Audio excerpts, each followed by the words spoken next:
Hello everyone, welcome to this tutorial on the Roblox train driving system I've made for Roblox. This is on GitHub. If you're watching this on YouTube or somewhere, the link is in the description. So this is a driving system for anyone to use. It is designed for anyone to be able to quickly make stuff of it or anything you want to do. Basically, it is designed for people to edit. That's the number one thing you can take out of this system and take advantage of, which other systems don't offer, and we already have some built-in functions. So when you go to this page, this is what it will look like. Don't worry about downloading anything here. All you need is the releases. If you're watching this, there might be a version underneath here where it says releases. This will be the most recent release, which isn't a pre-release. So a pre-release is a version which isn't properly, it might not be properly done, or like there are incomplete things in it. At the moment, we have no official releases, but we hope to get one out by, I think it is end of July. So at the end of July, we'll probably have a proper release. So yeah, we hope to have a release which is complete at the end of July that you can use, and yeah, uh, it will hopefully be complete without any bugs because we will actually do testing. So you can use pre-releases if you want to, however that's not recommended unless the fast versions not come out yet, because as of the time it is June and it's the end of July. We hope to get this done by. So if we go into the releases tab, all we have to do is press releases. We're going to go for the most recent pre-release because there's no official version. So pre-release will have an orange thing around here, and non-pre-releases, actual releases won't. We're going to use this version. This is the most simple version. So normally it will just tell you what's changed and some information about it. This isn't very descriptive at all, and it will tell you the files with it. So like if we go down here, there are more files which come with it. So like there is a load on this, and down here it gets very quick on what there is. Just to say, like, sometimes there's a lot of stuff. So all we've got to do is just open up the assets and click the TM example place. Now this will open the example place, and then we can just click on it and open it. This will open Roblox Studio, and when it opens, which is hopefully soon, you will come to a base like this. So this is the bare minimum of a driving system that we're using here. All it is a loco with a base and some gliders. So if we open it up, this is the structure of the basic one. There is a driving seat which for some reason has a horn and a joint in it. I released that with that in there, I don't know why, but that's the driving seat that will be used. The script we'll go through in a second. The weld script is to weld all of this together, so basically that's what makes the train move. Base is what makes, sorry, so weld is what joins them all the parts together, and the base is what basically moves the train, or it can be seen as an engine. You can use your own existing engine or something in there if you have an engine part which is designed for that. And then we've got gliders, so this helps glide the train along the tracks. And we've got a stream UI which is used, which basically what controls the train. I'd like to point out that if you know what collision groups are and know how to set them up, you can do that. I would do that because on example, if you've ever played Northern Connect, I'm a programmer there. We use collision groups on the trains to have gliders as their own part, rails as their own part, the actual train body is its own part, and then you've got the default group. Basically, what that means is that you can the train body or gliders don't touch anything unnecessary. So the gliders only touch the rail; they don't touch anything else, so they don't bob up and down like you'd normally see. But you'd also make that the ballast because the Northern Connect, sorry, uses a special system where the gliders are basically trapped between the rails. So if we look in this script, it will look very confusing. Basically, if you want to know more about that, it's all in here. So anything in here will be covered up in setting up the train and when I find it, the train input data. You don't have to worry about most of this stuff. Some of it you might be interested in. The only thing which you'd say which is not defaultly in here, which you would be interested in, is the max power bit, and we'll get into that later when we're setting up a train. I did make a video before here, but it was before making this one, as I'm re-recording it, as the last one was a bit and it was around an hour long because I forgot about the max power thing, so it is very important. So the first thing is a variable for the train module. This just calls on this in server storage. You don't need to worry what it does. Basically, it just gets all the train functions.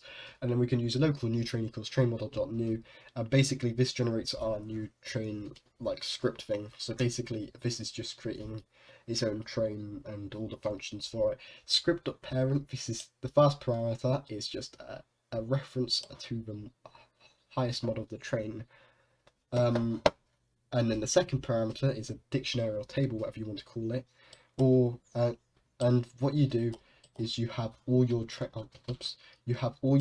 information in here. So vehicle seat is a reference to the vehicle seat that the player can sit in. If you look in here, I don't think it's actually set up properly yet, but no, I don't think we have set it up properly. But there is also going to be a reversible vehicle seat as well. Further on, base parts is basically the base part here, which is what moves your train. By default, the system will create a body velocity which goes in here, or you can put your own body velocity in here. So base parts, so the base part variable is basically all the base parts, which are these, which power the train. So by default, they have body gyro to keep the train up. You can put in your own body velocity, but the system will automatically put body velocities into the bases.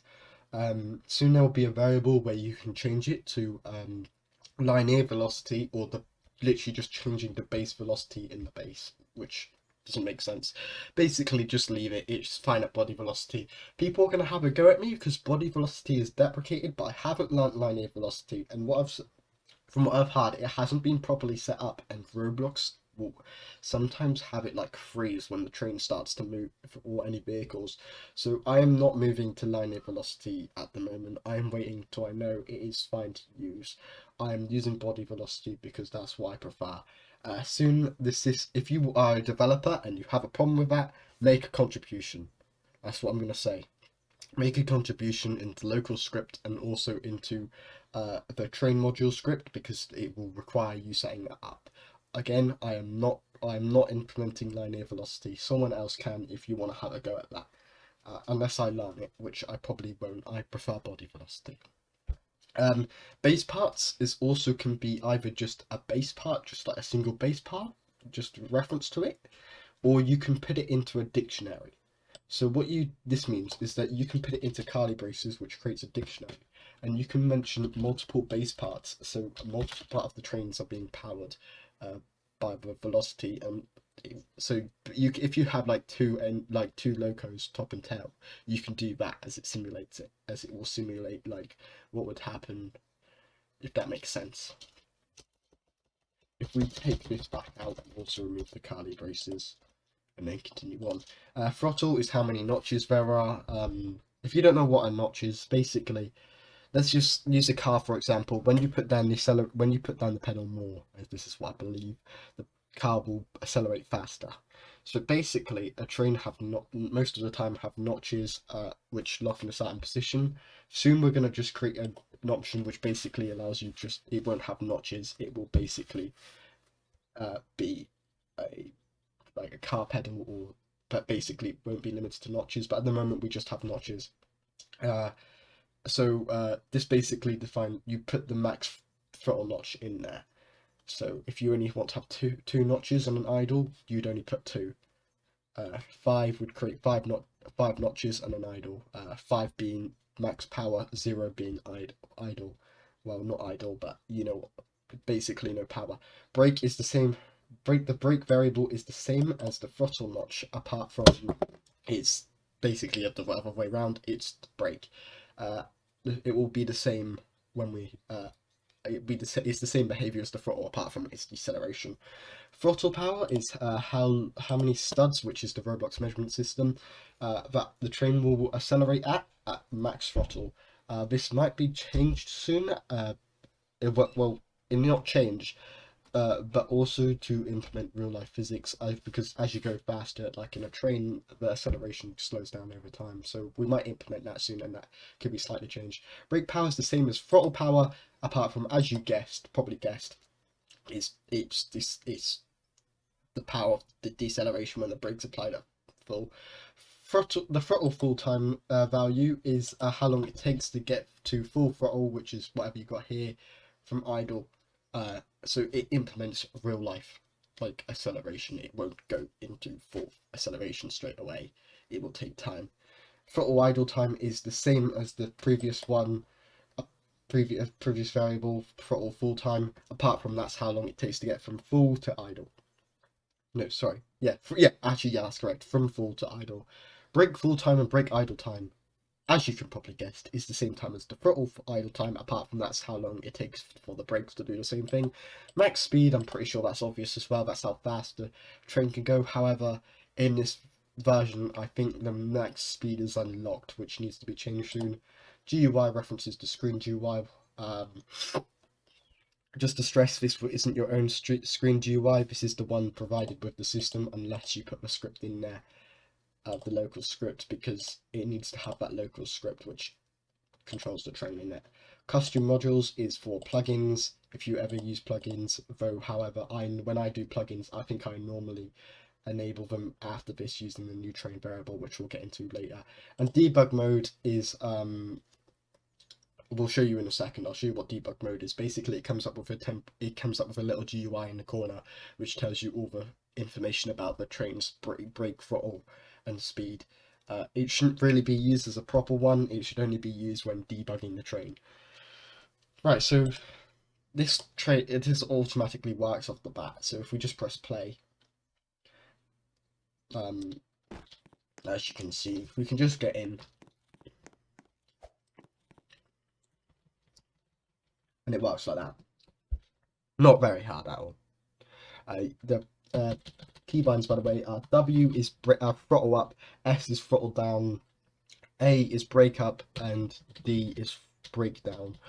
I'm gonna change it so you can add your own keybinds soon as well, because I think people would appreciate that. I would myself as well, actually. So that is the train driving system in a nutshell. Now we are going to try implementing a train, like on an actual train. Now I'm sorry if you hear an airplane going past. There is an airplane every 5 seconds for some reason. I have no idea why.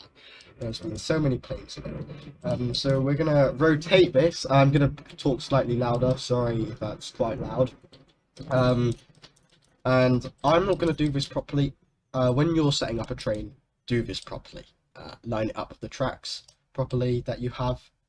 You can use your own tracks, by the way. Then set this up so that it is in line. Obviously it's not in line on here. I'm not worrying about that. I'm just making sure it's close enough to the tracks that it can be. Well, basically, as I want.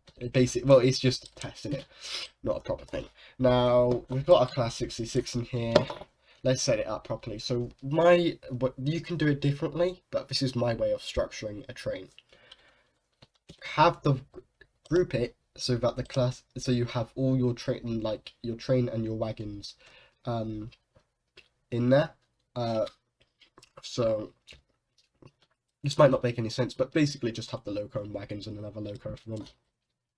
And you can name them like front, rear, or coach 1, coach 2, coach 3, or like basically whatever is going to help you. I'm going to just leave it like this because this is only quickly. Driving seat, we'll move that into the class 66 model. Also delete camera, we don't need that. So if we just move that along into there.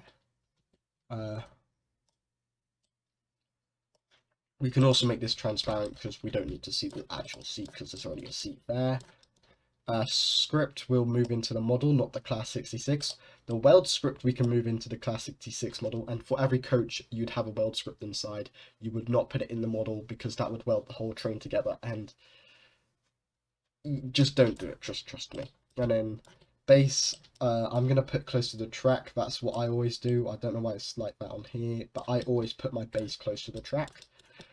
Make sure it's facing the right way, by the way. So if you just put in a decal and make it face the front, you can see where it's heading. The way you're heading should always be where the front of the base is going. And then we quickly do that with the gliders here. What we'll do is we'll make the gliders actually be nice. Don't have multiple gliders for each wheel. That's what I'm just going to say, because it's going to struggle on corners if you do that. So I'm going to put my gliders here. They should be fine there. But yeah, basically just move your gliders so they go into certain places. Well, the appropriate places. I'm going to use the middle wheel. I've probably talked about collision groups already. Yeah, make sure to set collision groups so the train body and that doesn't collide, or the gliders don't collide with unnecessary things. That's what I'm going to say about that. Now, if we move the base and all of that into the class 66, I would anchor all of this via you. Because when you start up, the world script might take a while, and then you don't want the training pieces for the rest of the thing. I'm going to make everything can collide off for now, because I don't want to collide with anything. Apart from the base and the gliders, and they're important not to make can collide off. You can get away with the base. I'm going to do the base with this. But I'd say don't make the gliders can collide off. That's basically your train will fall through the ground. And the gliders are what the train keeps on the track, so you want them to collide with everything. Right, so now we've done all of that, we can now get into the scripting part, which some people hate. And before we continue in that, I'm going to organize my server storage. So what I normally do is make a folder called train system in server storage, and then we can put the train module in there and the screen GUI in there. I'm just going to say that maybe on a game I want to keep the screen GUI consistent, and we only use one of them, so I'm just going to have one. But you can put it in the train if you want, but I'm going to keep it in there. And then what I can do is load up the script.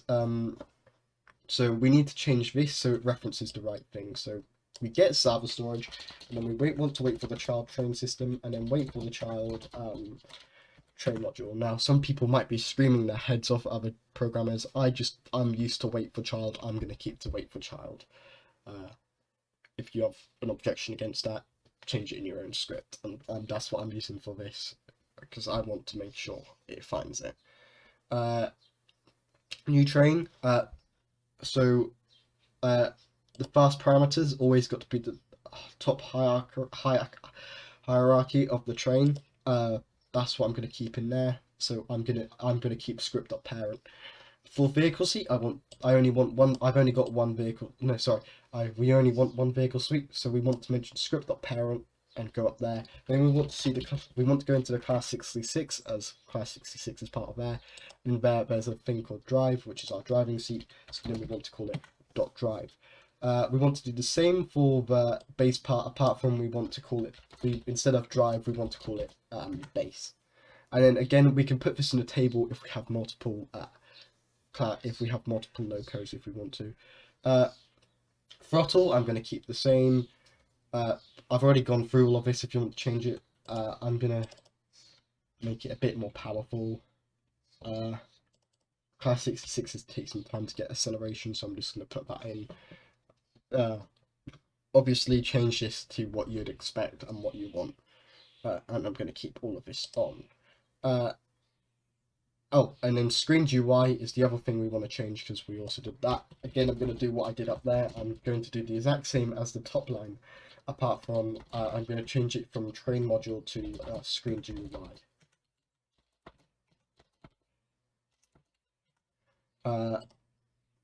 Now, if I press play, oh, okay, this is actually what I had the problem with last time. If you want to make all of this massless, so if you select all of this, you can unselect massless, because it doesn't need to have mass. But if you want to keep it on, you're going to have problems where the train doesn't move if you've got lots of parts.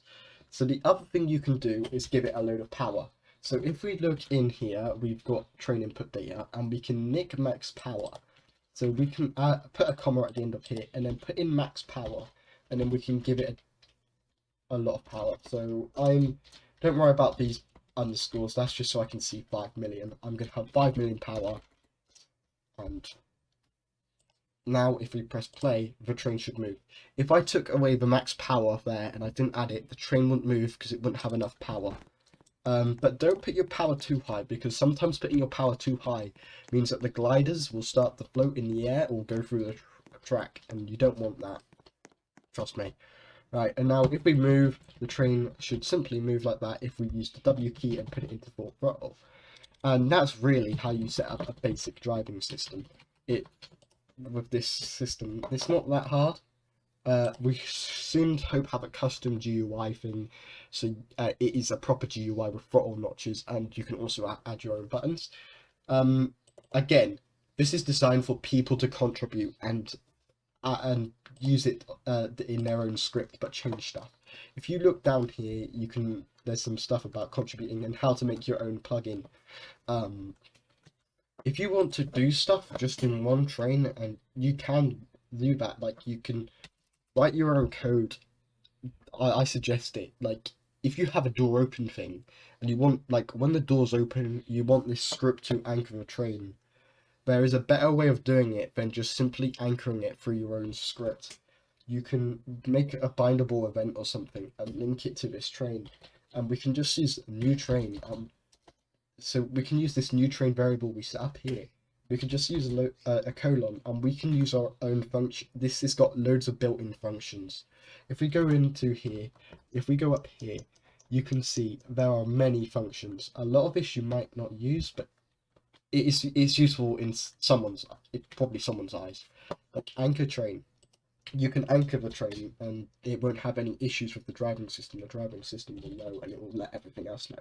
If you unanchor the train using your own script, the problem is the network ownership isn't set right. With this, if you unanchor a train using this system, you just use new train colon unanchor train using the new train thing in here, or it will properly do it. But it will unanchor all the parts in the train, so the train can move again. But also it sets network ownership and everything. I recommend using the functions in here. If you have any ideas for this driving system that you'd like to see, or you want to see, you want to have something but you can't do it, let us know. Go into the description, and when you go into the respiratory thing, make an issue and suggest the way out of it. I don't know what people want. That's the thing, and I'm more than happy to help people and in any way possible. I'm going to add a load of features soon, hopefully. If you're having any issues as well, use the Discord server. The Discord server is quite useful. This is my profile, by the way. This will be me in servers. If you want to talk to me, you've got announcement. You've got the Roblox train driving system here as well. You can talk. If you're having problems, go in there and just ask. I'm more than happy to help people as long as you've tried to follow the video and you're trying to give it some effort. If there's anything else, leave a comment. If you don't have Discord, leave a comment. But please, Discord or GitHub. I'm not really likely to comment on YouTube, and GitHub I only check sometimes. So Discord's your best place. But reporting issues, always do it on GitHub. Like if you're having your own issue, then yeah, talk on the Discord. But if you're having a problem with the whole train driving system and it's something everyone else probably has a problem with, use GitHub issues reports. And also, if you're a programmer or even you just know some basic programming language and you want to help out, it's appreciated. Anything is appreciated. I'm gonna make another video soon which covers everything more in depth, but this is just a basic overview of the system. Again, contribute if you can. It'd be very appreciated.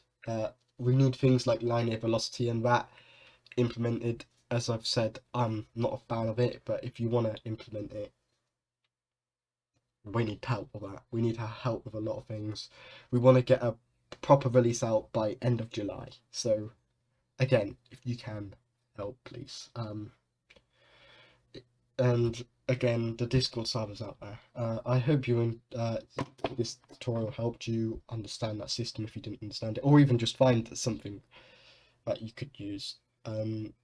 This system is meant like other Roblox driving systems aren't really that I've seen so far really aren't designed for like you doing custom stuff with it most of the time. This is trying to give you as much customability as you can, because I understand the annoyance.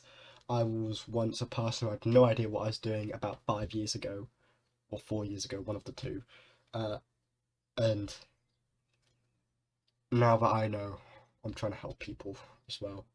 As I know it's annoying getting started and you don't really know what you're doing. This is a I don't want to give you an ego, but this is a good system for getting started or giving yourself some customability. Without learning that much programming. That's really it. I don't really have much more. Join the Discord server if you can.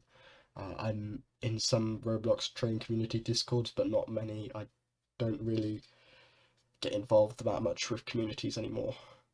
Only thing I'm really active on is Northern Connect. That's the only Roblox train Discord server I'm active in, which people kind of know. Apart from that, have a good one. I hope this helps you.